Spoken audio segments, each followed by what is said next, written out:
Traditional PBMs are a real pain for doctors who simply want to deliver the best care possible for their patients. Today, I'm going to open up the black box in which traditional PBMs operate. I'm Dr. Eric Bricker, and I'm also a healthcare finance expert. I know how doctors get taken advantage of financially, and that's why I've partnered with Know Health to share with you what I know. This is Healthcare Uncovered. Traditional pharmacy benefit managers, more commonly known simply as PBMs, are the departments within big health insurance companies that control whether or not a medication will be paid for.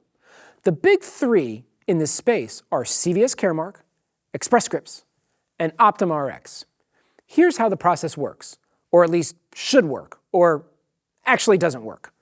First, the doctor must determine if a medication needs prior authorization. Second, the doctor must submit the prioritization either by fax or an online submission form.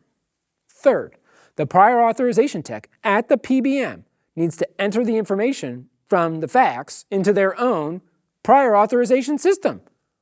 I'm not making this up. Then, a pharmacist at the PBM reviews the prior authorization request. If the request is approved, the medication can be filled and the pharmacy will be paid. If the request is denied, the reason for the denial is sent back to the doctor.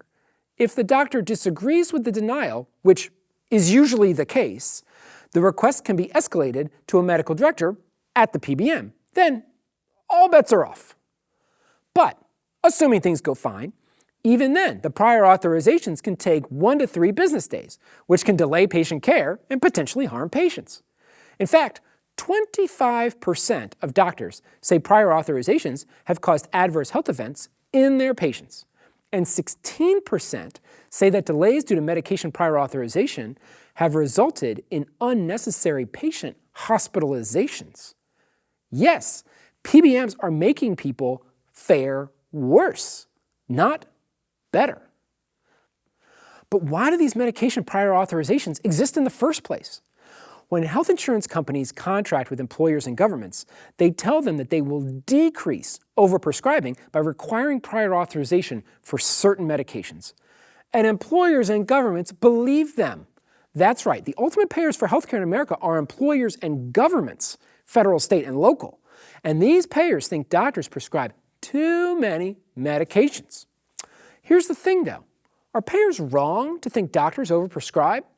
40% of older Americans take 5 or more prescription medications per day, which is a 300% increase in the last 20 years.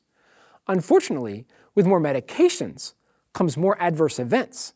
There are now over 250,000 hospitalizations every year for older Americans just because of an adverse drug event. So prior authorizations delay care and hurt patients, but too many prescriptions hurts patients too. What to do? Some states are putting in so-called gold card programs where if a doctor has been found to have his or her prior authorization request consistently approved, they no longer are required to obtain prior authorizations in the future. These gold card programs don't solve all the problems, but they are a start. I'm Dr. Eric Bricker, and this is Healthcare Uncovered, where we break down a broken system.